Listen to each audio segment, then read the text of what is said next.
fled and were taken to safety. And 6 hours later, the Senate came back into session, and now the House is about to come back into session. They were in the middle of debating the challenge to the Arizona electoral votes when all of this happened. So that's where they'll pick up. My guess is, or they'll probably make some opening statements, and then they'll go back to that debate. At some point, the Senate will walk back from its chamber when it finishes debating the Arizona challenge. They will walk back to the House chamber, and then they will move on from there and go through the states in alphabetical order, certifying the Electoral College votes. So whether or not there are any more challenges, there have been talk about challenges in Georgia and in Pennsylvania as well. Whether or not those happen is not known at this point after the events of today. So, but C-SPAN will be live with the House on C-SPAN and the Senate on C-SPAN 2 until this is all complete. John, in East Hampton, Connecticut, we might have to cut you off, but please go ahead and make a quick comment. My father is rolling in his grave over what happened today. He made two invasions. He was at Normandy. He was in Korea. It's just a shame what this country's turned into. Adam, Portland, Oregon, a city that has had some issues with protests this summer. Adam, what's your comment? We have. I just wanted to comment, although today was a dark day and disturbing at many levels, I want to say that the majority of people, as far as I can tell, are pretty moderate in their thinking, and it's not so much blue, not so much left-right. People are purple, and I think that this moment really affects those people the most, and people are depressed by it. And I think going forward, I hope this is a pivot point where optimism for a system of balances and realizing that this isn't a conservative or liberal or democratic or Republican issue necessarily. It really hinges on one man's ego, and that ego has really drawn a line in the sand that deeply affected in a negative way this country. And it's not representative of us. It's not who we are. And we're better than this. We should love thy neighbor as thyself. Adam, what was the effect of this summer's protests in Portland? The effect was something that didn't strike me as too unusual, because as you know, Portlanders are very passionate about what they believe in. Although I think to compare and to constantly compare BLM to what we saw today is a little different. I think that I apologize. We're going to interrupt you right there. The House is back live. Made on our democracy. It cannot, however, deter us from our responsibility to validate the election of Joe Biden, Kamala Harris. For that reason, Congress has returned to the Capitol. We always knew that this responsibility would take us into the night and will stay as long as it takes. Our purpose will be accomplished. We must and we will show to the country and indeed to the world that we will not be diverted from our duty, that we will respect our responsibility to the Constitution and to the American people. On Sunday, it was my great honor to be sworn in as Speaker to preside over a sacred ritual of renewal as we gathered under the stone Temple of Democracy to open the 117th Congress. I said that as we were sworn in then, we accept a responsibility as daunting and demanding as any previous generation of leadership has ever faced. We know that we're in difficult times. But little could we have imagined the assault that was made on our democracy today. To those who strove to deter us from our responsibility, you have failed. To those who to those who engage engage in in the the gleeful desecration of this, our temple of democracy, American democracy, justice will be done. Today, Today, January 6th, January 6th, is the Feast is of the the Feast Epiphany. of the Epiphany. On this day On of this day of Revelation, Revelation, let us let us pray pray that this instigation to violence will provide an epiphany for for our our country country to heal. In that spirit In of that healing, spirit I of evoke healing, I evoke the the song of St. Francis that I usually St. do. Francis is St. Francis is the patron saint of my city of San Francisco, and his song of St. Francis is our anthem. Lord, make Lord, me make me a channel of thy peace. Where there is Where there is darkness, darkness, may I bring may I bring light. Where there is hatred, let us bring love. love. Where there is Where there is despair, let us bring hope. We know that We know that we would would be part of history in a positive way today, every 4 years, when we demonstrate demonstrate again peaceful transfer of power from one president from one president to the next. And despite And the despite the shameful shameful actions of today, we we still still will do so. We will be part of a history that shows the world what America what is America made of. is made of. That these That this assault this assault is just that. is just that. It shows The the weakness of of those those who who had to show through violence what their message what their was. message was. My colleagues, My colleagues, it's time to move it's time to move on. I wear this I pin wear this pin quite frequently. Actually, I gave it to our beloved John Lewis just the weekend before he weekend or so before he left us. And it's a flag And it's a of flag of our country, a flag of the a United flag States of the United States of America. On it says, one country, one destiny. one destiny. One country, One country, one destiny. one destiny. Written on the flag. Written on the flag. That was also what was embroidered in Abraham Lincoln's coat that he had on that fateful night. Lincoln's party. Lincoln's message. One country, one destiny. So on this holy day of Epiphany, let us pray. Let us pray. I'm a big believer, in prayer. Let us pray that there will be peace on earth, and that it will begin, with us. Let us pray that God will continue to bless America. And with that, let us proceed with our responsibilities to the Constitution, which we have just within 72 hours taken the oath to uphold. For what purpose does the gentleman from Maryland seek recognition? Madam Speaker, I rise in opposition to the objection. Gentleman is Gentleman is recognized recognized for 5 minutes. Madam Speaker, it is a sad day in America. It is a wrenching day in America. It is a day in which our words and our actions have had consequences of a very negative nature. We ought to watch our words and think what it may mean to some. My remarks were written before the tragic, dangerous, and unacceptable actions. And unacceptable is such a tame word. My remarks started with Madam Speaker. The American people today are witnessing one of the greatest challenges to our democracy in its 244-year history.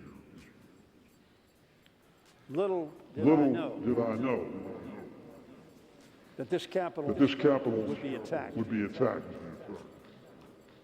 by the enemy with the enemy. I was here on 9/11 when we were attacked by the enemy without.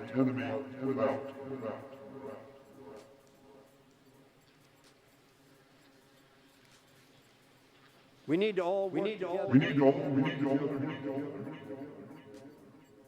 to tame, and reduce the anger, and yes, the hate that some stoke.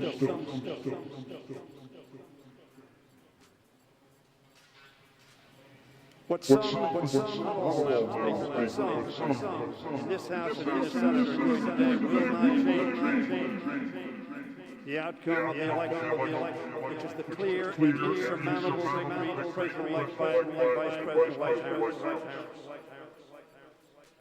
Instead, all they will accomplish is to further the dangerous division.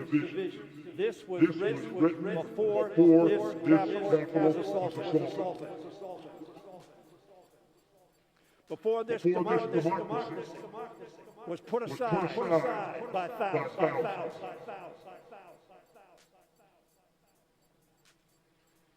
Encouraged by the Commander-in-Chief.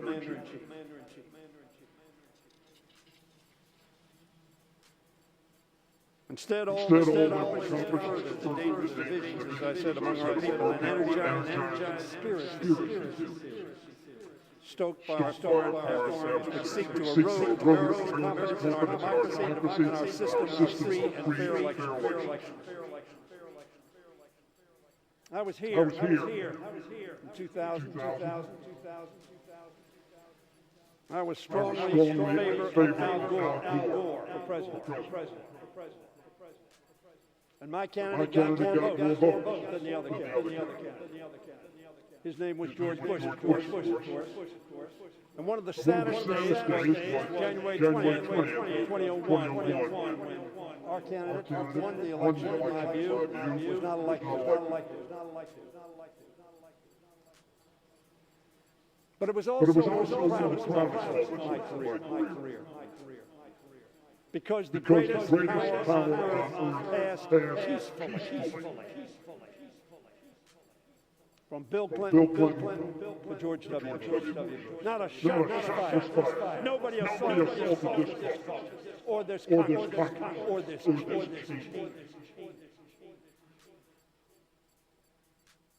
because we were not disappointed. Because we were not angry. Because we believe we the people. And the way the people, one of the speakers, the senator, we're here for the people. If those were the people, we're in a lot of trouble. Our electoral system, our democratic system, however, did not operate under the strain of the misinformation, the claims of fraud, which court after court dismissed out of hand. Not because there was little evidence, because there was no evidence. That's why we're the longest lasting constitutional democracy in the world. I hope all of us in this body are proud and understand why that's the case. Because, as Dick Gephardt said on this floor many years ago, democracy is a substitute for war to resolve differences. It proved once more that once ever-beating strong gives flank to our republic and our freedom. That strength, Madam Speaker, is derived in part from our institutions and our law. But most importantly, it is powered by citizens and leaders committed to our Constitution. Not just us, swear an oath. But it's all America. Barack Obama spoke in that chamber and said, I'm going to be taking another title next year. Citizen. And he was proud. Every citizen needs to protect, preserve, and uplift our democracy. Some today did not do that. Many today. 68 years ago in Springfield, Illinois, Governor Adlai Stevenson gracefully his loss to General White. He said this, traditionally, it is traditionally American. He told deeply disappointed supporters to fight hard for election. But then he added, it is equally traditional to close ranks as soon as the people have spoken, not the Congress, not the electors. The people spoken. That which unites American citizens is far greater than that which divides us as political parties. There was another man from Springfield, fourscore and 8 years who won re-election as a national crisis that tested our country and its democratic institutions, who pleaded even in his hour of victory for the same spirit of reconciliation. That was the party. That has happened to this hour. Lincoln said, election is over.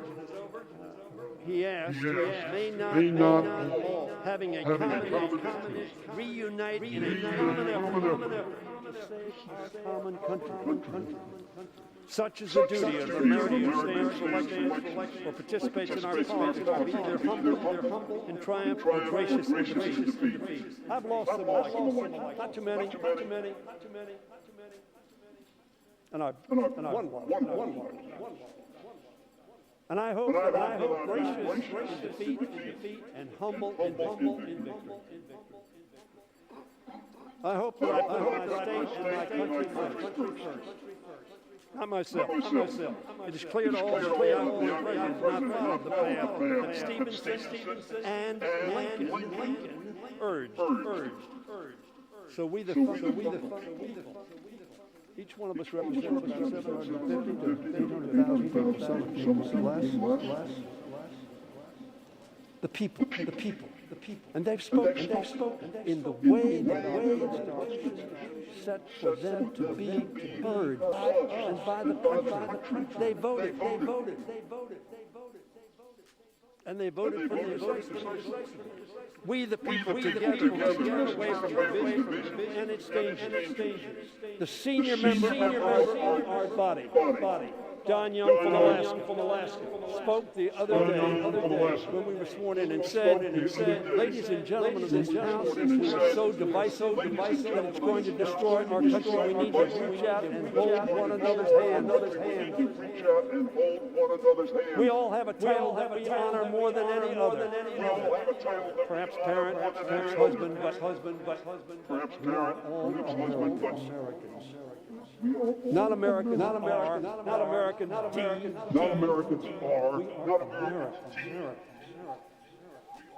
Let us hope today, tonight, we act like Americans. Not as D's and R's, but as Americans. Just as Al Gore, just as Hillary Clinton, just as Adlai Stevenson, just as Abraham Lincoln, who had won that election. But he had defeated people, and he said, that's not the issue. The issue is to unite. We the people must again be the strong heart of American democracy. We the people understand Congress must be agents of unity and constructive action to face the grave threats facing us and tell those who insult our capital that is not the American way.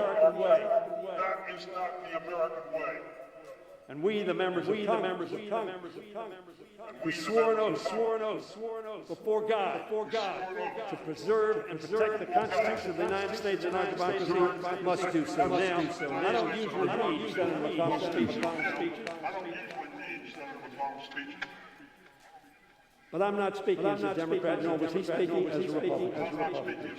Just a few hours ago.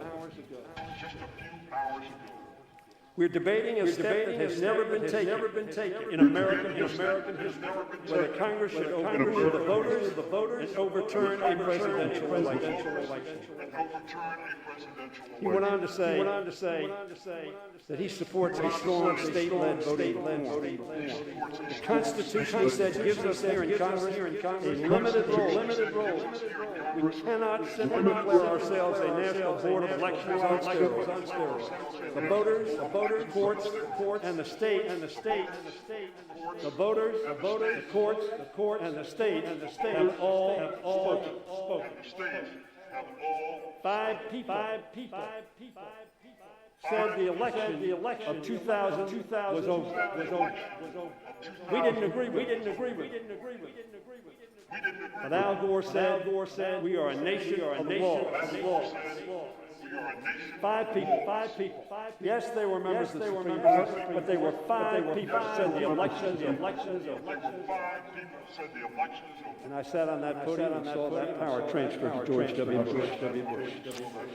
McConnell went on to say, if we overrule them, it would damage our republic forever. He said that, McConnell, the Republican leader of the Senate, about 2 hours ago, 3 hours ago, now 4 hours. He went on to say, if this election were overturned by mere allegation from the losing side, our democracy enter a death spiral. He concluded it would be unfair and wrong to disenfranchise American voters and overrule the courts and states on this extraordinarily thin basis.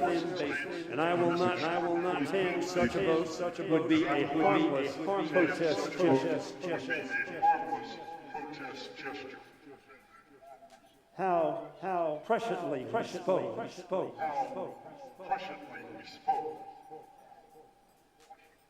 People who think that the election has been stolen, some fraud. Why did they think it was the commander-in-chief? And they respected it, and they followed it. And words matter. Pete, as he ended, I will not pretend such a vote would be harmless protest gesture while relying on others to do the right thing. I will vote, I will respect the people's decision, and defend our system of government as we know. I urge my colleagues to vote no on this objection. As McConnell said, a danger to our democracy. And I yield back the balance of my time.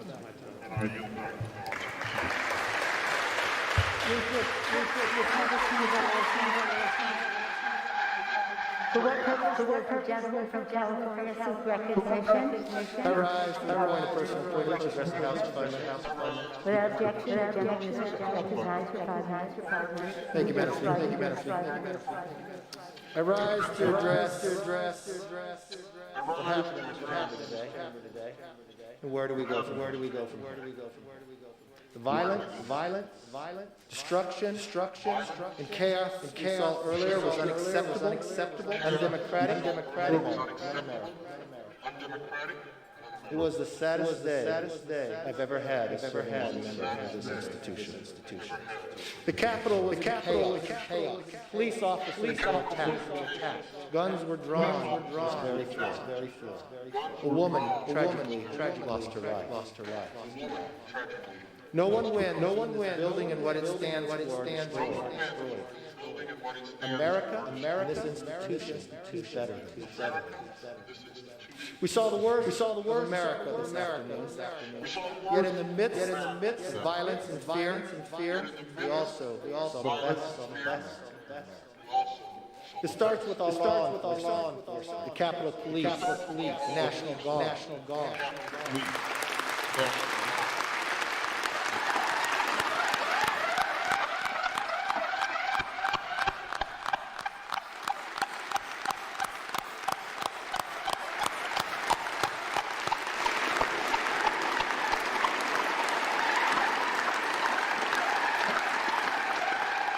The FBI faced the most difficult challenges, but did their duty with confidence and strength. Many of them are injured right now. And it also extends to its chambers, where both Democrats and Republicans showed courage, calm, and resolve. I'd like to recognize the members now who helped to hold the line. Mark Wayne Moore. Tony Gonzalez, Jason Crow, Pat Fallon, and Troy Nels. Working with the Capitol Police, they ensured the floor of this chamber was never breached. These are the heroes among us. Thank you for this.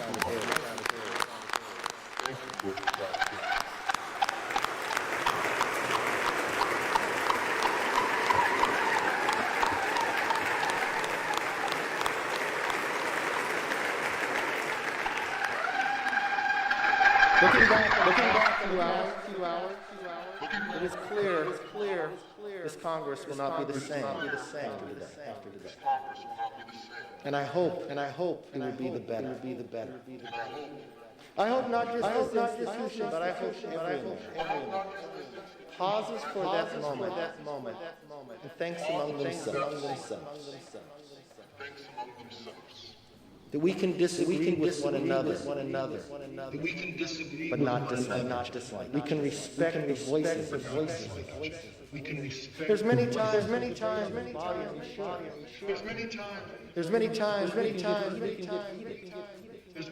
I still consider Skinny Hoyer a very good. There's times I call him at home to express the things I may not see fair, or just. But that's the way we should handle it. The majority is right. Americans first. The majority is right. But should we also think for a moment? What do we put on social media? What do we convey to one another? Just because you have a personal opinion different than mine, you have a right to say, but nobody has a right to come on. And we all should be united in condemning together.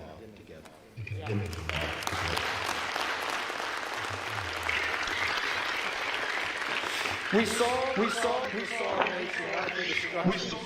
through debate. That is the heart of this democracy.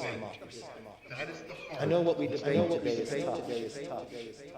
What is just, it's right. This isn't the first side of the aisle that's ever debated this issue. I thought what Madam Speaker said back in 2005, this is democracy at its best. When they talked about a presidential election in Ohio. These are the moments the issue about integrity, accountability, and accuracy in our election.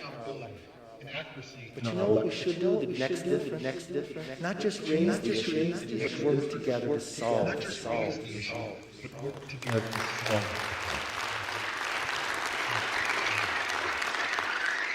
Now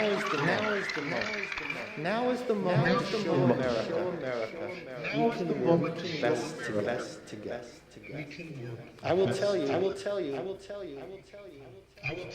The size of the majority is slim, so it gives us the opportunity to make that happen. The only thing that can hold us back is the will of one another. This side of the aisle always believes in working with anyone. That does not mean that we're going to 100% of the time. It does not mean our voice cannot be. It does not mean we cannot be treated fairly. That may mean on the size of committees. That means on our ability to offer an amendment. That means on our ability to have our voice. But at the end of the day, it helps us come to a better conclusion. By returning here to complete the work we were sent to do, we are proving that our democracy cannot be disrupted by criminal behavior. We will not fall, we will not fail, we will not shrink from our duty.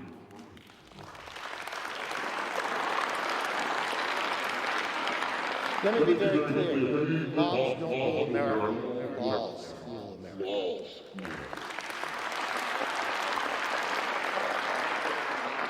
It was true when our students were learning this summer, it's true now.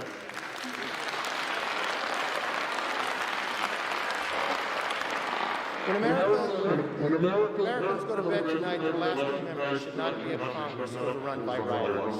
It must be a resolute Congress conducting healthy debate. We may not agree on a lot in America, but tonight we must show the world we will respectfully but thoroughly carry out the most basic duties of democracy. We will continue with the task that we have been sent here to do. We will follow the Constitution and the law in the process for hearing valid concerns about election integrity. We'll do it with respect. We will respect your opinion. We respect what you say, and we're willing to listen to it. I think the nation will be better for it on both sides of the aisle. Let's show the country the mob did not win. We have a job to do it. Let's do it with pride. Let's be better when the sun rises tomorrow. With that, I yield back.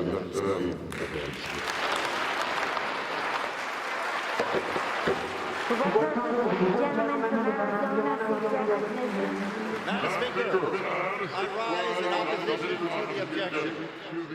Over the last 2 hours, we have seen the consequences of dangerous, un-American rhetoric, an armed insurrection against the seat of government of the most powerful country on earth, a breach of this Capitol building to attack Congress, something that has not taken place since the British occupied this building during the War of 1812, an attempted coup spurred by rhetoric coming from those who are looking out for themselves, not country.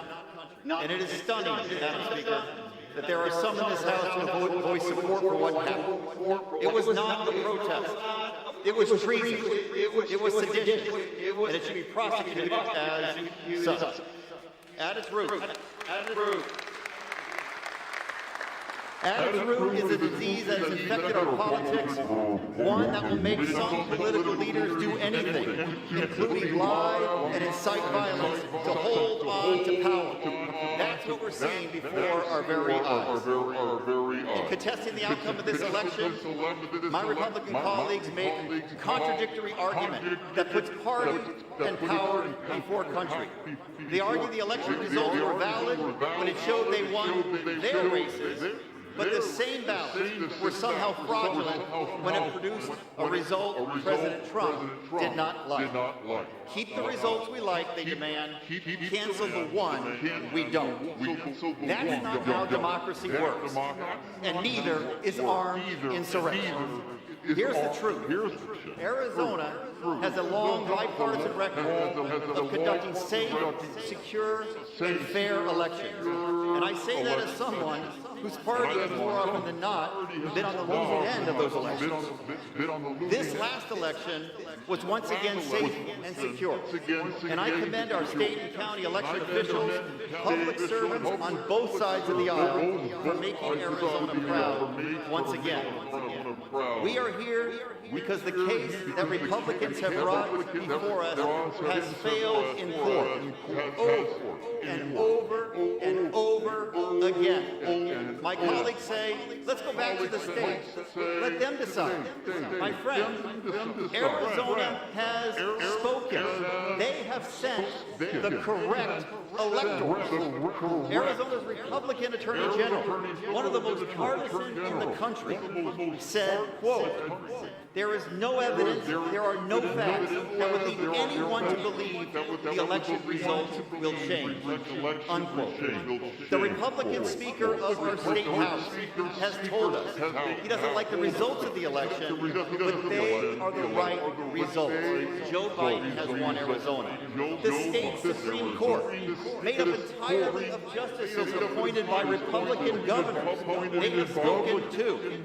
The court said the president's challenge, quote, fails to present any evidence of misconduct, illegal votes, or that the Biden electors did not in fact receive the highest numbers of votes for office, end quote. Look to the words of one of the president's own campaign chairs in my state, our governor, Doug Ducey. Our governor, he loves the president. He's been so loyal. He made sure the president could hold large rallies at our state in the middle of a pandemic. The governor personally attended them.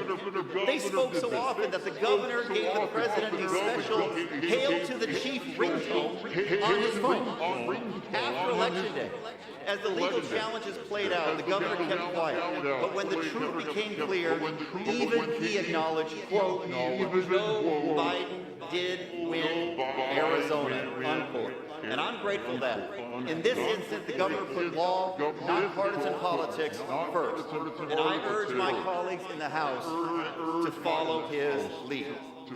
Each and every one of us in this House, the People's House, swore an oath to preserve, protect, and defend our Constitution against all enemies, foreign and domestic. Over the last few hours, we have made a better understanding of what that means. The future of the Constitution, the most precious of the founding documents of the greatest democracy humankind has ever known, is in our hands. Defending democracy is not and should not be a partisan task. It is a sacred one. Right here, right now, we must recognize that fidelity to the founding principles of our nation are not about loyalty to one man, but rather to ensure that government of the people, by the people, and for the people shall not perish from the earth. The world is watching us all right now. We must get it right. Reject this ill-conceived attack on our democracy. I yield back. I yield back. To what purpose does the gentlewoman from New York suspect? Madam Speaker, I rise to support the objection. Recognized for 5 minutes. Madam Speaker, I rise with a heavy heart. This has been a truly tragic day for America. And we all join together in fully condemning the dangerous violence and destruction that occurred today in our nation's capital. Americans will always have the freedom of speech and the constitutional right to protest. But violence in any form is absolutely unacceptable. It is anti-American and must be prosecuted to the fullest extent of the law. Thank you to the heroic United States Capitol Police. And thank you to the bipartisan professional staff of the United States Capitol for protecting the people's house and the American people.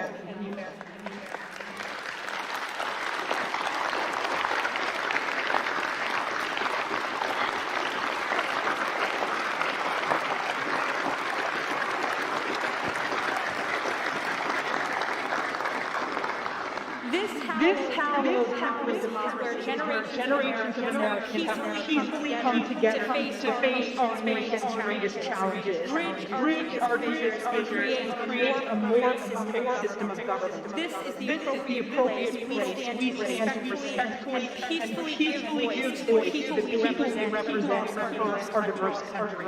The representatives of the American in this House are standing up for fundamental House. The right to vote is sacred.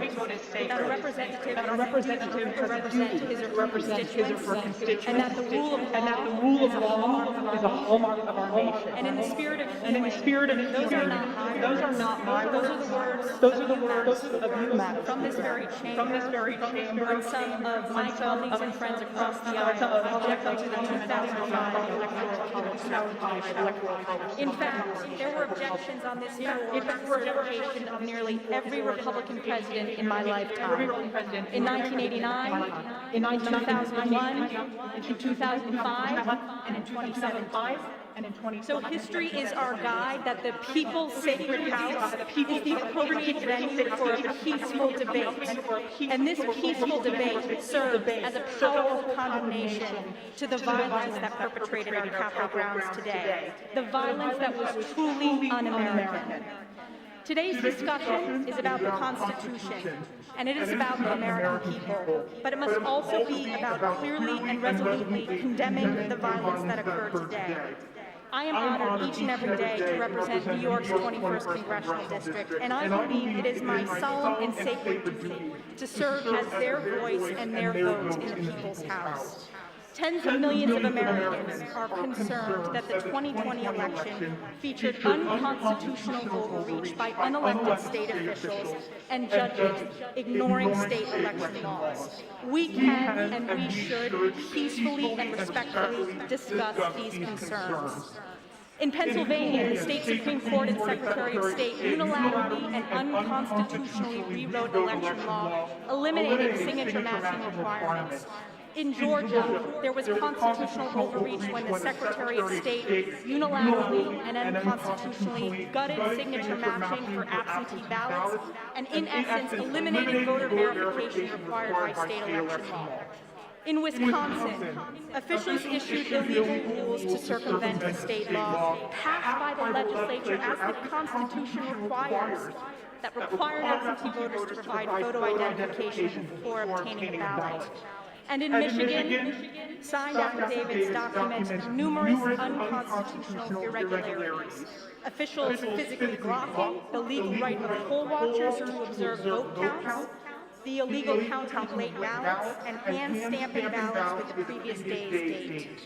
My North Country constituents and the American people cherish the Constitution, and they know, according to the Constitution, elected officials closest to the people in state legislatures have the power of the pen to write election law, not unelected bureaucrats, judges, governors, or secretaries of state. To the tens of thousands of constituents who have reached out to me, thank you. Please know that I'm listening and I hear you, both those who agree and those who disagree.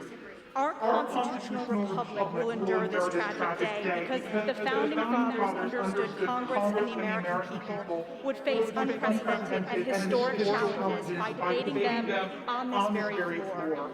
I believe that the most precious foundation and the covenant of our republic is the right to vote, and the faith in the sanctity of our nation's free and fair elections. And we must work together in this House to rebuild that faith so that our elections are free, fair, secure, and safe, and most importantly, that they are according to the United States Constitution, and I yield back. Thank you.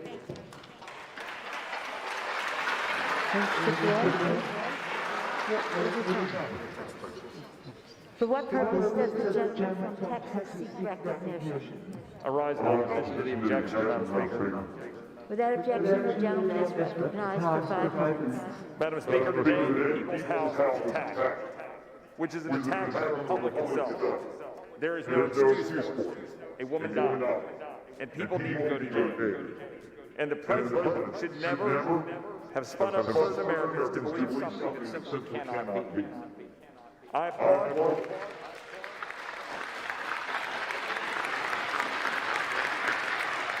House leadership of both parties for bringing us back to do our job, which is to count the electors and no more. The problem we face, though, is even bigger. We are deeply divided. We are divided about human life, liberty, and the pursuit of happiness. The words which used to bind us together now at times tear us apart because we disagree about what they even mean. My constituents at home in Texas are genuinely upset, I say to my colleagues on the other side of the aisle, about a constant barrage of efforts to remake America into a socialist welfare state, efforts to attack our institutions, tear down statues, erase our history, defund our police. We've seen the debasing of our language. We teach our children that America is evil. We destroy our sovereignty and power cartels. We attack our Second Amendment. We destroy small businesses through lockdown. We divide Americans by race. And we can't even agree that there is man and woman. And we extinguish the unborn before they even have a chance to see daylight. But at the heart of our path forward lies the essence of our republic.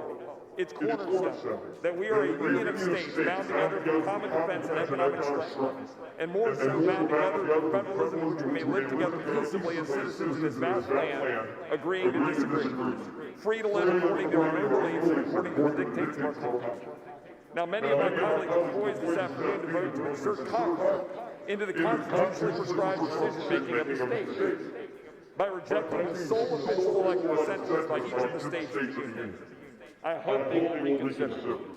I can tell you that I was not going to, and I will not be voting to reject the election. And that vote may well sign my political death. But so be it. I swore I will uphold the Constitution of the United States, and I will not bend its words into contortion for personal political expediency.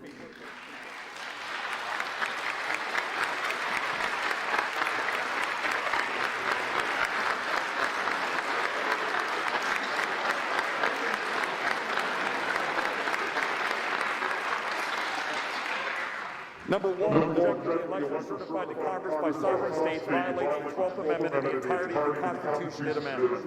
Notwithstanding claims that you must read certain sections first, it is clear, it is black and white, we count. It is ministerial, and our only job is to count the electors before it. We have only one slate of electors per state sent to us under color of law and no more. Number two, to the extent you believe we do have constitutional authority to reject, we are arguing using incomplete and often misleading data points to prove it. I'm not afforded time to go point by point, but there are more misleading claims than legitimate ones. Three, rejecting the electors ignores the founders' specific admonition that Congress not choose the president, as articulated in Federalist 68. Indeed, in number fourth point, the founders drafted the inclusion of a phrase specifically putting Congress into the manner of the election process and specifically rejected. Five, more than a trivial block of this body votes to reject the sovereign states' electors that will irrevocably empower Congress to take over the selection of presidential electors. And doing so will almost certainly guarantee future houses will vote to reject the electors of Texas or any of our states for whatever reason. Six, voting to reject the electors is not remotely consistent with our vote on Sunday, a vote I forced to highlight the very hypocrisy to accept the outcome of the election of ourselves. Through elections conducted under the same rules, by procedures put in place by the same executive branch officials, impacted by rulings from the same judges, state and federal. To do so is entirely inexplicable on its face. The argument for rejection was given by my colleagues is based on the allegation of systemic election abuse by executive or judicial branch officials interfering with the legislature thereof in Article 2. Many states make poor policy decisions. Whether these poor policy decisions violate state laws is a contested matter and a matter for the states to resolve for themselves. More, 5 of the 6 legislatures are controlled by Republicans. Not one body has sent several electors. Not one body has sent us even a letter by a majority of its poll body. The only body, the Pennsylvania Senate, who managed to come up with a majority of Republicans to complain, only did so yesterday in an 11th-hour face-saving political statement. Not one GOP statewide official has formally called on us to change. Not one law enforcement organization, state or federal, has presented a case of malfeasance. History will judge this moment. Let us not turn the last firewall of liberty we have remaining on its head in a fit of populist rage for political expediency, when there's plenty of looking into the mirror for Republicans to do for destroying our election system with expansion of mail-in ballot. I may well get attacked by this, but I will not abandon my and I will make clear that I'm standing up in defense of that Constitution to protect our federalist order and the Electoral College, which empowers the very states we represent to stand up against the long arm of the federal government. I submit this respectfully.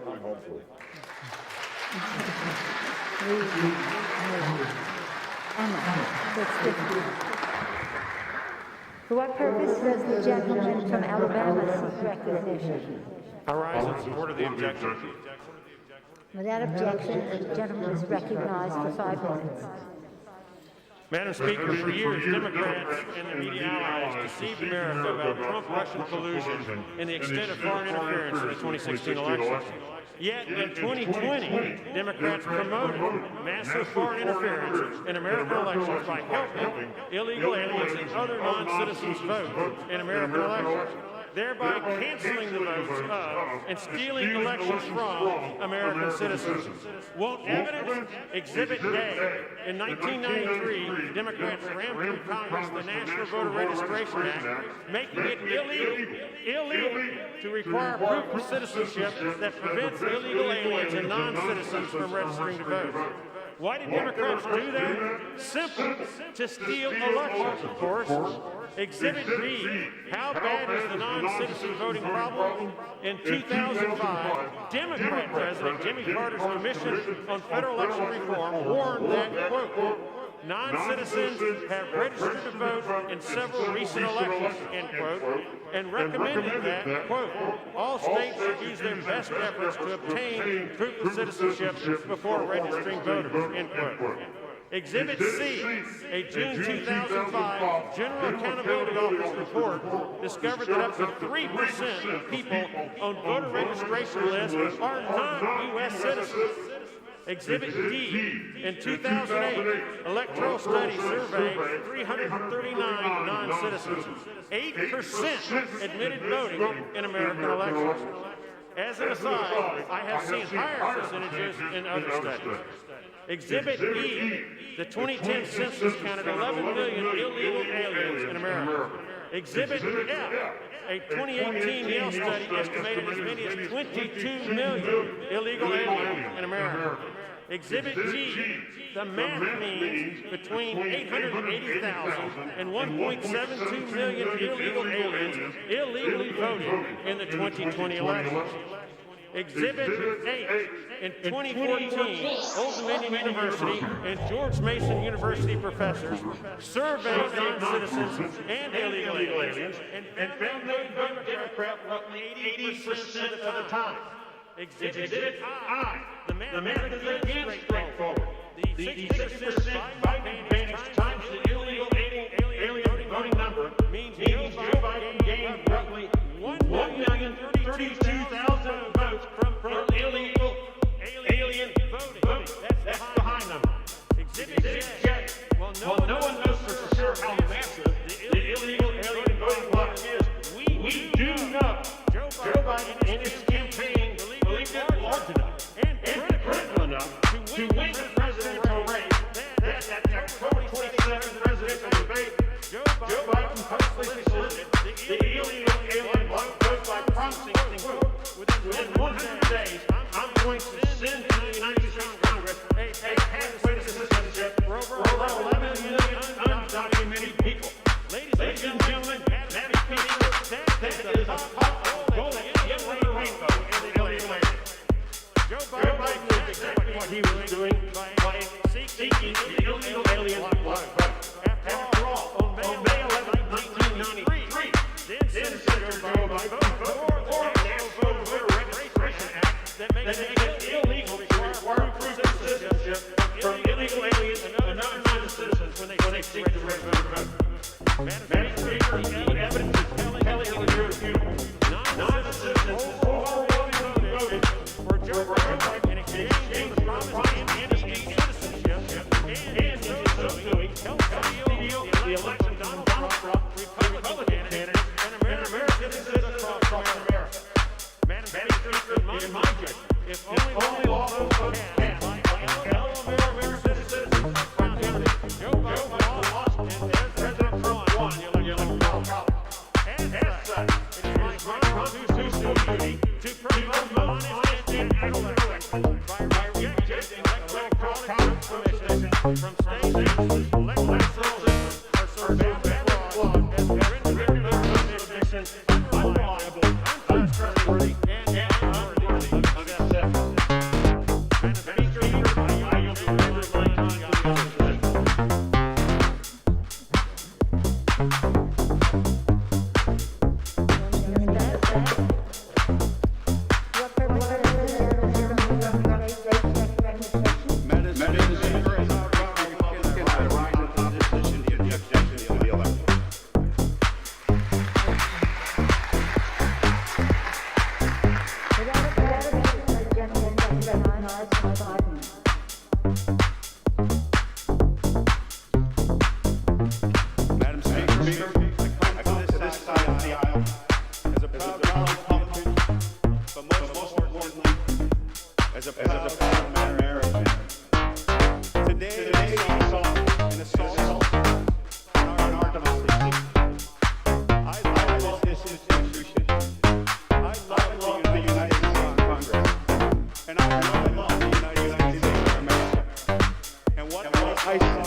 this sacred Constitution and the sacred ability to lead the world with a power that says we settle our businesses not with mob rule.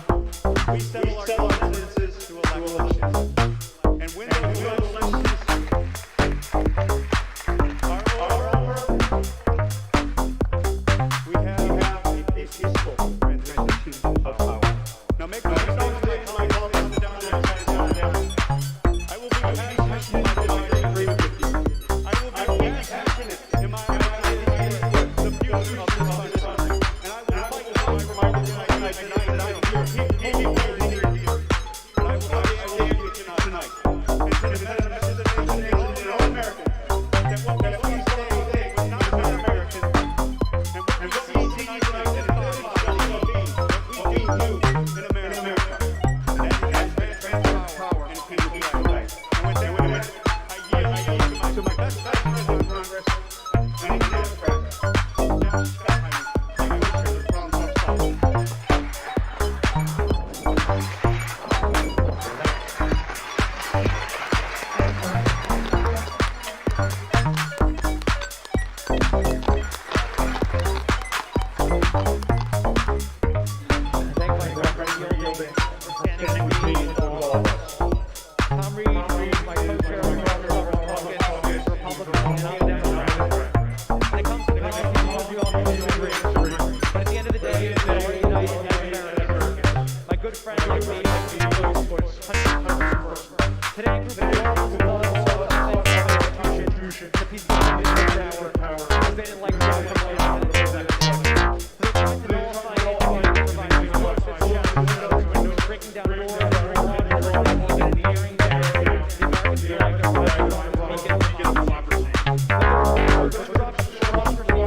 Thank you, Madam Speaker. My constitutional oath is sacred, and I have a duty to speak out about firm, evidence-filled issues in the administration of the 2020 presidential election in certain battleground states. Signature verification, ballot confirmation, voter roll integrity, voter ID requirements, ballot collection protections were weakened on top of the millions of mailboxes flooded with unrequested mail-in ballots. Many of my constituents have been outraged and demanding that I voice their objections here today. This debate is necessary because rogue election officials, secretaries of state, and courts circumvented state election laws. They made massive changes to how their state's election would be run. These acts, among other issues, were unlawful and unconstitutional. Congress has the duty to defend the Constitution and any powers of state legislatures that were usurped. Some claim today's objections set new precedent by challenging state electors. That claim, of course, ignores that Democrats have objected every time a Republican presidential candidate has won an election over the past generation. If you don't have any objections today, that's your call, but don't lecture about precedent. Over the past 4 years, Democrats boycotted President Trump's inauguration and State of the Union addresses, pushed the Trump-Russia collusion conspiracies and investigations he knowingly lied about, voted to impeach the president before even knowing what to impeach him for, and then actually passed articles of impeachment before Senate Democrats voted to remove him from office. Today's debate is necessary, especially because of the insistence that everything President Trump and his supporters say about the 2020 election is evidence-free. It's simply not true. No one can honestly claim it's evidence-free when I say that in Arizona, court unilaterally extended the legislatively set deadline to register to vote. The Arizona State Senate issued subpoenas post-election to get information from the Maricopa County Board on various election matters. But the board and the courts refused to help at all to let the state Senate complete its constitutional duties. In Pennsylvania,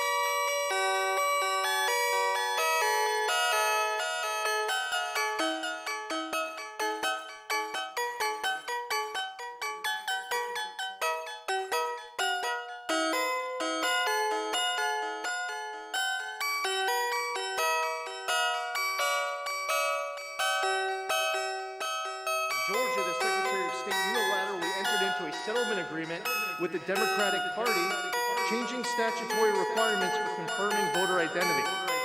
Challenging defective signatures was made far more difficult, and the settlement even required election officials to consider issuing training materials drafted by an expert retained by the Democratic Party. In Wisconsin, election officials assisted voters on how to circumvent the state's voter ID laws and signature verification laws, while also placing unmanned drop boxes in locations picked to boost Democrat turnout. The Democracy in the Park event in Wisconsin had over 17,000 ballots transferred that shouldn't have been. These are all facts, and certainly not evidence-free.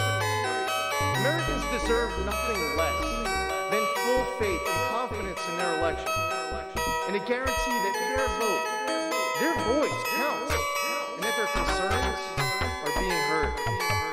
That's why we need to have this debate today, whether you like it or not. This isn't about us.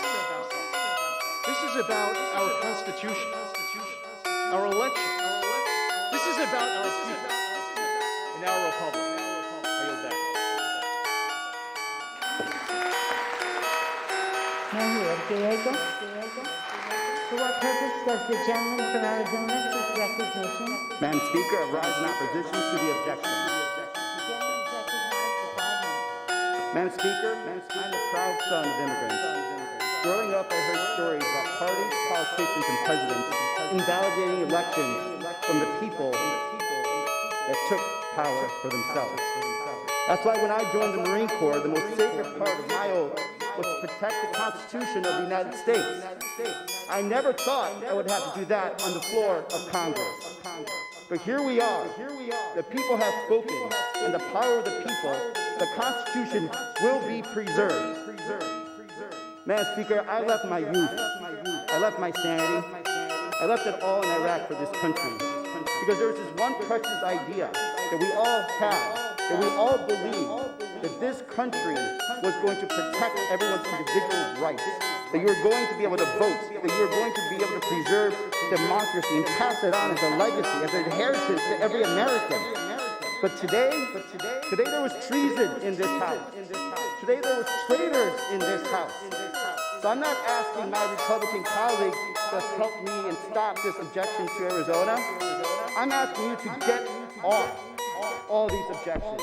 It is time for you to save your soul. It is time for you to save your country. That man at 1600 Pennsylvania Avenue will forget you. He will use you, and he will dump you to the side. But what will be left will be the stain of democracy that you are engaging in right now. Listen to yourselves. I consider most of you very smart, believe it or not. But the idea that we would rig an election for the president but not preserve the congressional seats for all of our friends that we just lost in the last election is absurd. The idea that we would help Vice President Biden win, but wouldn't make sure that we got enough senators in the Senate for us to pass our full agenda is absurd. The idea that there is somehow nefarious voter registration in Arizona that tipped the scale, when because during that same time of voter registration, there were more registered voters that were Republican than Democrats. You are better than this. Many of you did serve. Many of you have never served. But there is an opportunity at a time for courage. I hope you never have to face fire or bullets or bombs for your country. But right now, this country is asking you to be better. Right now, this country is asking you to show courage. That man will leave. Your soul will stay with you for the rest of your life. You owe it to democracy. You owe it to the hundreds of thousands of men and women that have sacrificed their life. You know better. You are better. Be the good American. Be the American you want. Preserve this democracy. Reject this movement. And stop this terrorism that is happening from the White House. I yield back my time.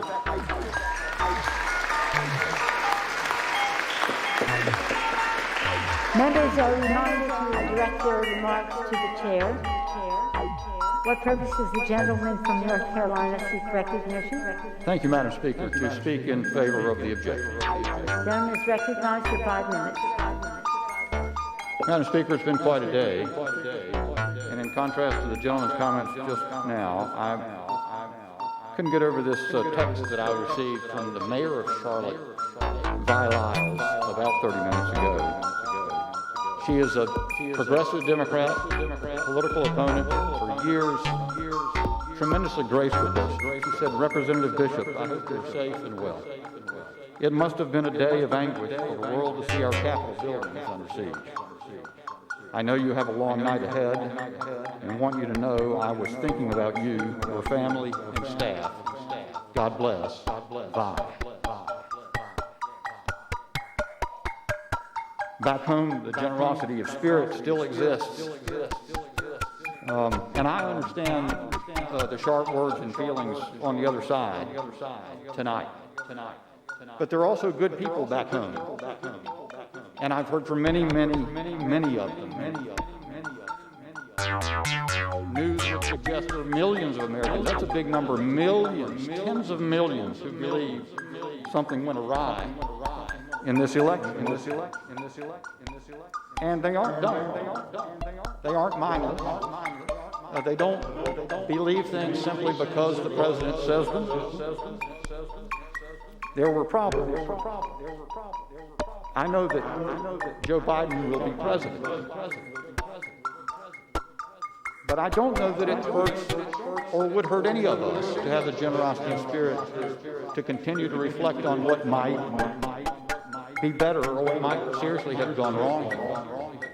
Even if you reject the notion that the result was. I'd like to offer a slightly different perspective, a distinct perspective. Perhaps it will be rejected. I think if I were sitting on the other side of the aisle, it would be very difficult for me to listen to tonight. But you all have heard it said, and it's certainly true, that many executive branch officials around the nation departed from state legislatures, enacted laws. I think it's less understood how this came to pass. It was not a spontaneous, independent decision-making, but it resulted, I would argue, from a coordinated, nationwide, partisan plan. And the fact and scope of the plan, it really isn't disputed. If you go to democracydocket.com, it is the website of Mark Elias, the National Democratic Election Warden, who appeared in hundreds of cases across the country in the course of the election year. This plan was not a response to COVID, by the way. It pre-existed that, and his website shows that as well. He explained that in January 2020. It was a chaos strategy, a plan to flood state and federal courts with hundreds of simultaneous election year lawsuits aimed at displacing state legislative control. Now, as I've seen it, only the most experienced and independent judges appear to have recognized what was afoot. In the Fourth Circuit, dissenting judges Wilkinson and Agee said this: let's understand the strategy that is being deployed here. Our country is now plagued with a proliferation of pre-election litigation. And as they put it, 385 election year cases to that point on October 20th. And they referred to the website healthyelections.org to verify that. Around the country, they wrote, courts are changing the rules of the upcoming elections at the last minute. It makes the promise of the Constitution's elections and electors clauses into a farce. This was a political operation masquerading as a judicial one. And in keeping with that, it featured gross breaches of litigation ethics, forum shopping, repetitive suits after losses, and collusive settlements with cooperating Democratic officials of state and local government. That, ladies and gentlemen, is what led to officials changing the rules in state after state, mainly through consent orders, or the preliminary unreviewed decisions of state and federal trial judges inclined by partisanship or having limited experience with the electorate. In turn, the displacement of rules set by state legislatures led to chaotic conditions on the ground, about which so many Americans are angry and disheartened. I think we can do better. I think that strategy was unwise. And I think, particularly in light of what's happened here today, we should. Thank you. For what purpose does the gentleman from Arizona seek recognition? Madam Speaker, I rise to the objection. Without objection, the gentleman is recognized for 5 minutes. Thank you, Speaker. As a nation, we have endured trying times and overcome many challenges. And now, we face an unprecedented effort to ignore the will of the American people, the people of Arizona. Given the the unprecedented events of tonight, this effort must be finished, and America can be united again. That is going to take leadership. We are elected to be leaders. And if we're going to do that, we have to do it from the respect to others. The idea that it is important, that factual content is important, that we're going to tell the American people what is going on in this country and not what we hope they hear from a 30-second soundbite. I used to be a homicide investigator. My job is to follow the facts, develop a case, make decisions and recommendations based on where those facts led me. Following the process means that decisions cannot be made on rumors and innuendos alone. I am proud to say that Arizona has used mail-in voting for over 2 decades. Both Republicans and Democrats have long been proud of how our state has administered elections. In 2020, over 65% of eligible Arizonans voted, a record number. Our Republican governor, Republican Attorney General, Democratic Secretary of State, our state's election administrators and volunteers worked with integrity to administer a fair election. We saw turnout increase in both Republican and Democratic areas, and in fact, more Republicans registered this election than any other party. I am proud that many of our tribal, rural, and underserved communities voted in record numbers, all during a pandemic. In 2020, Arizonans made their voices heard. The fact is, multiple federal, state judges, agencies, state elected officials concluded the winner was Joe Biden. In Arizona, this process was administered and overseen by officials from both parties. Elections officials conducted random, hand-counted audits of many precincts. They confirmed there were no errors that would change the result of the election. The fact is that the Republican chairman of Maricopa County, the largest Republican county in the state, the biggest population county, he stated more than 2 million ballots were cast, and there was no evidence of fraud or misconduct or malfunction. He concluded, no matter how you voted, this election was administered with integrity, transparency, and in accordance with state laws. The fact is, the president and his campaign and several Republican-led groups filed 8 election lawsuits, all of which were dismissed. The Arizona Supreme Court, a body where all justices have been appointed by Republican governors, unanimously dismissed the case. The justices found that the party had failed to present any evidence of misconduct or illegal vote, let alone establish any degree of fraud or significant error rate that would undermine the certainty of the election result. After these judicial rulings, the governor said, I trust our election system. There's integrity in our election system. The fact is, Joe Biden is the certified winner of Arizona's 11 votes. Arizona's 11 appointed officials from both parties followed the facts and came to this conclusion. I urge my colleagues to do the same. My colleagues, I know we may disagree on who we want as president, but what we personally want is not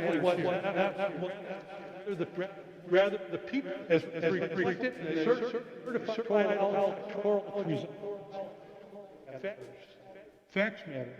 Undermining our faith, our lead only and make us perform who would do it for the country. Now is time to preserve and to protect my looking to path legislation to improve our lives. You must say and fight. We must ensure so